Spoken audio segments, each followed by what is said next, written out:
turava muri zino nkino tuja hehe tuje muri basketball gaza yuko twokwakwanyiriza hehe muri basketball aho Vitalo Basketball League nayo yari kwirabandanya mu mpera zino ndwi yagumanya abeza bose yahorana urumva abeza yahorana mu mwaka uheze yarabagumanye bose ego hanyuma ikiragenda yongereza inguvu kandi no mu mwaka uheze yari equipe nzizi yabaye ya gatatu yaratsinze Dynamo muri yabaye ya gatatu muri saison régulière no muri playoffs yabaye ya gatatu inyuma ya Dynamo nande n'Urunani zari zimeze kuriya zikomeye cyane umva nta kindi cyagisigaye ibimenyetso vya mbere rero Alonso nabonye bigitera n'intege ino equipe wibuke ko ari yo equipe yatwaye ka ryahiganwa ryabereye ngaha iri higanwa ryitiriwe ubumwe rya zone 5 batanguye y'ubumwe baca bagenda muri zone 5 urumva bagiye muri zone 5 bagaruka rero ubona ko bafise iyo nguvu y'ukubona ko ari cyo bokora rero equipe ya Dynamo n'Urunani bagabe mu mwaka uheze hari ukuntu barokrise cyane n'amafaranga donc baradepanshije cyane guhera muri saison régulière kabona ko bazana abakinyi bazimvye kuko bari abamayo bose saison régulière urazi ko bazikinye babwase saison régulière bazikinye tuzi n'amafaranga bahembwe ubona rero ku ruhande rwa Dynamo n'Urunani ko bavuze ati ibi bintu byo kuvuga ngo duhere muri saison régulière dutanga amafaranga menshi ku bakinyi ya recrutement kuko Alonso muri ntuzenya muri faze ya iheze batangoye retour bararekuriye gusubira ku recruit ariko na retour iheze bagiye muri playoff bararekuriye gusubira ku recruit iyo bavuze bati reka tubanze twite habo ngaha cyane twiteho cyane gukoresha abo ngaha muhira twirinde izo dépenses cyane aho ndavuga ku mpande zose hanyuma urabona neza ko bavuga bati faze ya iheze paraporo y'ikibanza dufise na resultat twamaze kuko burya faze yari kwereka ibigiye kuba byose Alonso muri basket wagutsinze muri faze yale niyo witega ko shaka kugutsinda no muri faze retour biba ari exception ko bihinduka uba waramaze kubona bagusumba nabusumba aho rero ubona ko bazogenda bongereza akaguvu gutyo hanyuma bakaja nga bakavuga bati tuzogere omwe muri playoff tuzi neza rero iyo dushobora gukura bacu beza nyabeza rero tubazana ngaha gufasha imigwi yacu kurondera itike ya hehe yo kuja muri za road to ball na ntuzenye na za elites zibera ngaha mu karere no muri Afrika muri bisanzwe barondera iriya tike rero izi equipe ubona ko zahisemwo kubigendamwo buhoro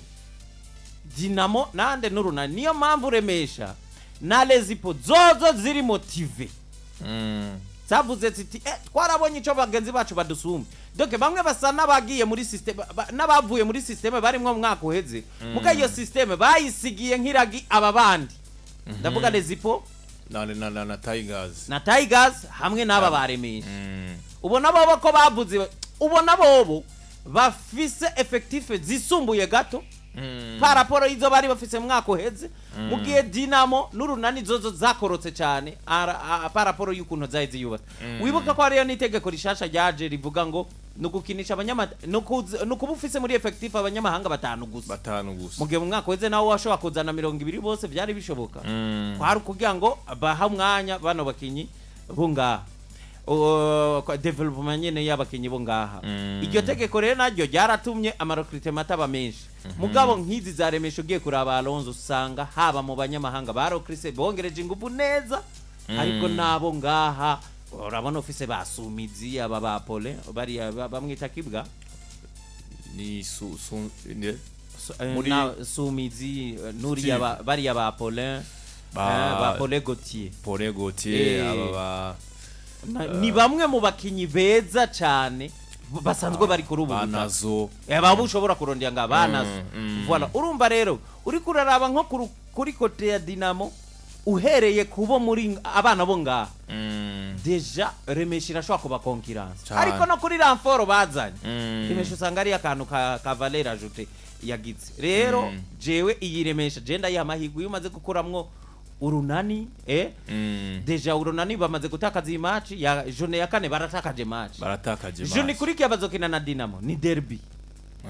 ni ya derby umva uko bigenda kose izodusigiye journée ya gatanu hari umwe muri hagati y'Urunani na Dynamo amaze gutsindwa kabiri kandi Remesha ntiratsindwa bugi Remesha ntiratsindwa uko biri kose rero iyi saison régulier ndabona Remesha bazoyiyobora Remesha barafise amahirwe menshi yo kuyobora barafise amahirwe menshi cyane gose yo kuyobora reka turindire turabe rero ni journée isize habe equipe ya Urunani ariko kuri no journée twasubiye kubona kandi Yves equipe ya Dynamo itsinda amanota menshi abaho ngira ngo barikanze yuko bashobora kuyisanga bashobora kunganya na equipe yari yose insinzi ariko bakaca bavuga ati tuzoce tubasindira ku manota ikiriko kiragaragara hariho iryo higanwa riri muri zitano za mbere hagati ya Dynamo Urunani Remesha Tigers hamwe na Lezipo ariko uretse abo Alonzo urabona ko mengo harimo ikindi gihe harimo ikindi kinogo kinini kibatandukanya n'abari abandi bari kuri wera kuri za Muzinga za Lion mu mwaka uheze saison régulière yagiye kugira nka phase ale Dynamo Urunani bagize sample rimwe ryonyine ariko no munsi ku journée ya gatanu Dynamo uretse match batsinzwe na Lezipo izindi match zose bagize hejuru y'amanota 3 chiffres nivyo izindi match zose 3 chiffres kwa mungo uheze batsinze ni jana ni 50 umba hariyo gap hariho ikinogo kinini gitandukanya izi zitanu na ziriya zindi zaje nka shasha ubona zitsindwa cyane hariho nka Kern ubona itateye imbere niyo sare yagejeje kwinana tabuke mugana yo nyene nuwari wese ashobora kuyibona mwa manota ijana muri bari tuzonezerwa cyane rero chaque fois Remesha ikinye tuzonezerwa cyane chaque fois Dynamic ikinye tuzonezerwa cyane chaque fois Lezipo bakinye chaque fois na Tigers bakinye ariko dutomboye bagahura aba batano umunsi bazaba bariko barahura navyo bizoba biryoshe cyane rendezvous ni mu ndwiza naco tuzoraba ikindi gipimo Dynamo Urunani ninde akomeye by'ukuri turetse bimwe byaba uweruka nibaza yuko rero basket yatanguranye umurindi udasanzwe yatanguranye umurindi udasanzwe